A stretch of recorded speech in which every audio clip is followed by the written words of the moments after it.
اور خدا کی مرضی اور انسان کی مرضی جو ہے وہ شروع سے ہمیں پیرالل نظر آتی ہے۔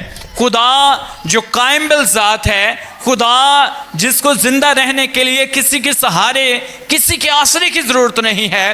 یاد رکھیں کہ جب مقدس موسیٰ خدا کے پاس گیا حورب کے پہاڑ پر، تو خدا سے اس نے کہا کہ جب میں مصریوں کے درمیان جاؤں گا، میں اسرائیلیوں کے درمیان جاؤں گا اور انہیں کہوں گا کہ مجھے فلاں خدا نے بھیجا ہے، تو وہ خدا کا نام پوچھیں گے تو میں کیا کہوں گا؟ تو خدا کہتا ہے ان سے کہنا میں جو ہوں سو میں ہوں۔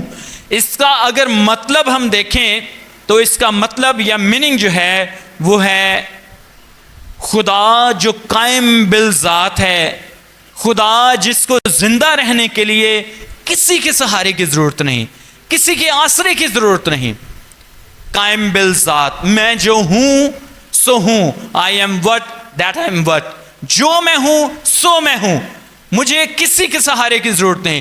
لیکن دوسری طرف انسان جو ہے وہ خدا کے ہاتھ کی تخلیق ہے، وہ خدا کی پیدا کردہ ایک کاریگری ہے، اور خدا نے خود اسے تخلیق کیا ہے اور اس کے نتنوں میں اپنا دم پھونکا ہے۔ اور ایک انسان جو اس کی بنائی ہوئی زمین پر رہتا ہے، جس نے پوری کائنات کو بنایا ہے، وہ انسان جو ہے اس خدا کے سامنے اپنی مرضی کو رکھ رہا ہے، اور خدا اپنی مرضی کو اس کے سامنے رکھتا ہے، لیکن انسان اپنی مرضی کو ترجیحاً اس کے اوپر فوقیت دیتا ہے، جس کی وجہ سے آج کا انسان نقصان میں ہے۔ اگر ہم خاص طور پر خدا کی مرضی کو جاننا چاہیں، خدا کے پاک کلام میں سے چند ایک آیات میں بیان کرنا چاہوں گا۔ اگر آپ میکا نبی کا صحیفہ دیکھیں، میکا اس کا 6 باب اور اس کی خاص طور پر 6 سے 8 آیات خدا کے پاک کلام میں سے، میکا نبی کا صحیفہ اس کا 6 باب اور اس کی 6 سے 8 آیات تک، یا 8ویں آیت ہی ہم پڑھیں گے۔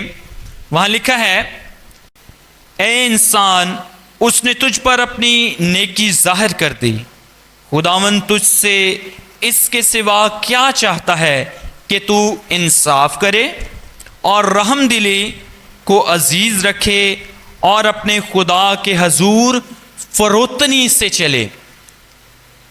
خدا انسان سے کیا چاہتا ہے؟ یہاں خدا میکا نبی کی معرفت فرماتا ہے کہ خدا چاہتا ہے کہ تو انصاف کرے، تو رحم دلی کو عزیز رکھے اور فروتنی سے اپنے خدا کی حضوری میں چلے۔ یہ خدا کی مرضی ہے۔ اگر ہم استثناء کی کتاب کو دیکھیں جو شریعت کی کتاب ہے، وہاں اس کے 6 باب کی 4 آیت میں لکھا ہے، سن اے اسرائیل، خداوند ہمارا خدا ایک ہی خداوند ہے، اور تو اپنے خدا سے سارے دل، ساری جان اور اپنی ساری عقل اور طاقت سے خداوند اپنے خدا سے کیا رکھ؟ محبت رکھ۔ بڑا اور پہلا حکم یہی ہے۔ اور اگر ہم انجیل مقدس میں آ جائیں، نئے عہد نامہ میں آ جائیں، تو فقی اور فریسی جو ہر وقت یسوع مسیح کو پکڑوانے کی در پر رہتے تھے، یسوع مسیح کو خاص طور پر شریعت کے معاملات میں اکسانے پر رہتے تھے، انہوں نے یسوع مسیح سے پوچھا، ہمیں بتا تو کہ تیرے نزدیک سب سے بڑا حکم کون سا ہے؟ یسوع مسیح نے کہا کہ اپنے سارے دل، ساری جان، ساری عقل اور طاقت سے خداوند اپنے خدا سے محبت رکھ۔ بڑا اور پہلا حکم یہی ہے، اور دوسرا اس کی مانند یہ ہے کہ تو اپنے پڑوسی سے اپنی مانند محبت رکھ۔ خداوند یسوع مسیح یہاں ایڈیشن کر رہے ہیں۔ یاد رکھیں کہ مقدس یوحنا کے خط میں یہ لکھا ہے کہ اگر کوئی شخص کہے کہ میں خدا سے محبت رکھتا ہوں اور اپنے بھائی سے جسے وہ دیکھتا ہے محبت نہ رکھے، تو وہ شخص جھوٹا ہے، وہ لائر ہے، کیونکہ جس خدا کو اس نے دیکھا نہیں اس سے کیوں کر محبت رکھ سکتا ہے؟ جس بھائی کو وہ دیکھتا ہے اس سے نفرت کرتا ہے، تو خدا سے بھی پھر وہ نفرت کرتا ہے۔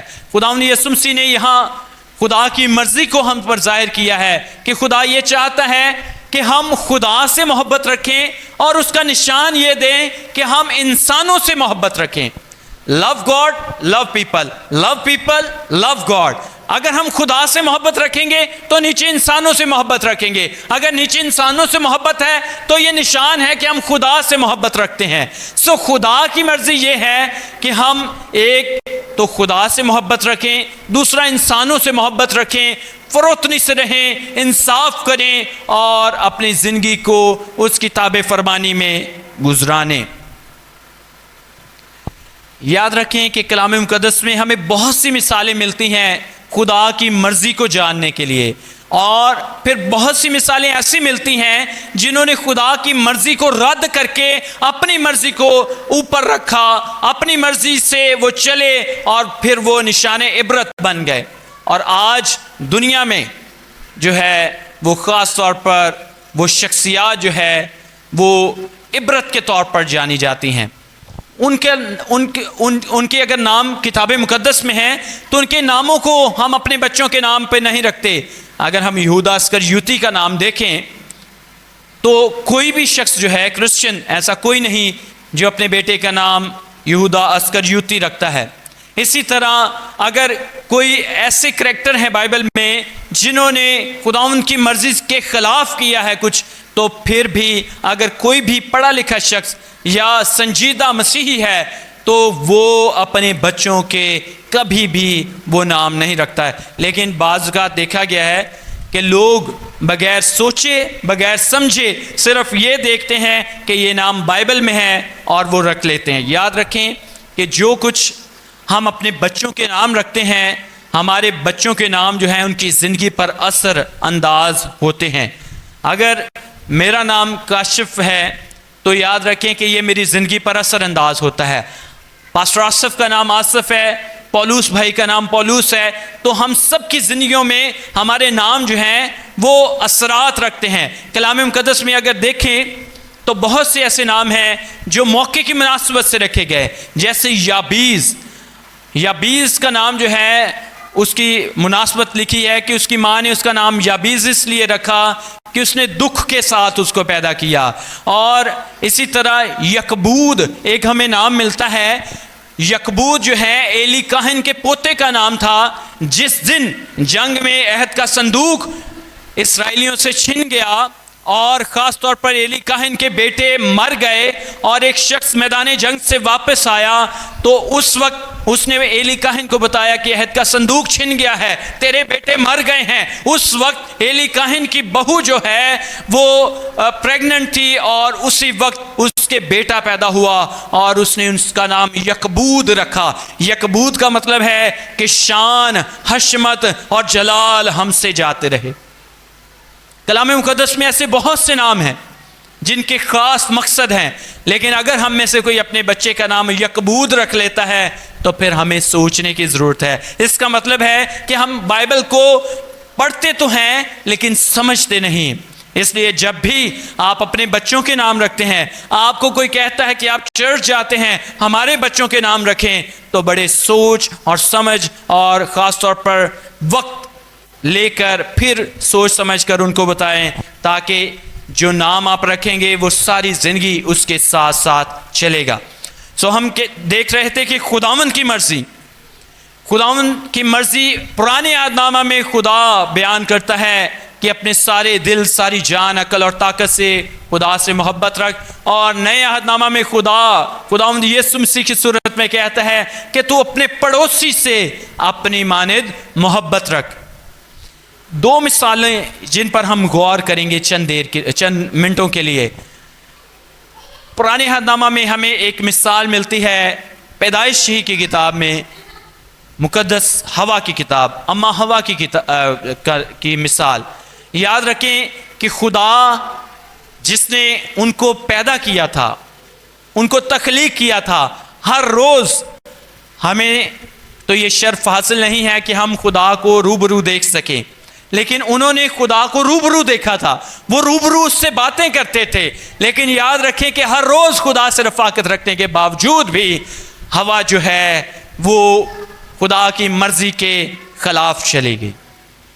خدا نے منع کیا تھا کہ باغ عدن کے ہر درخت کو تم کھانا, پھل کو کھانا, لیکن نیک و بد کی پہچان کا درخت جو ہے اس کے پھل کو کبھی نہ کھانا. لیکن ہوا جو ہے وہ شیطان کے اکسانے پر، ابلیس کے اکسانے پر وہ بہک گئی اور اس نے وہ پھل کھایا، اور اسی طرح اس نے اپنے شوہر کو دیا اور انہوں نے وہ پھل کھایا، وہ گناہ میں مبتلا ہو گئے اور خدا کی مرضی کو رد کرنے کی وجہ سے باغ عدن سے نکال دیے گئے۔ دوسری طرف ہمیں مثال نظر آتی ہے نئے عہد نامہ میں سے، مقدس لوکا کی انجیل میں سے، مقدسہ مریم کی مثال۔ مقدسہ مریم کے بارے میں لکھا ہے کہ جب کہا کہ میرے لیے تیرے قول کے موافق ہو، ایک طرف ہوا ہے اور ایک طرف مقدسہ مریم ہے، ایک طرف خدا ہر روز ان سے رفاقت رکھتا ہے، ٹھنڈے وقت میں ان کے ساتھ باتیں کرتا ہے، ہر روز شاید خدا ان کو بتاتا ہوگا اے میرے بیٹے، اے میری بیٹی، سب کچھ تو کر سکتا ہے، سب کچھ تو کھا سکتا ہے، صرف یہ چیز نہیں۔ لیکن پھر بھی وہ بہک گئے۔ اور دوسری طرف مقدسہ مریم ہے جن کو صرف اوپر سے آسمان سے یہ پیغام ملا ہے اور وہ کہتی ہے کہ میرے لیے تیرے قول کے موافق ہو۔ ایک طرف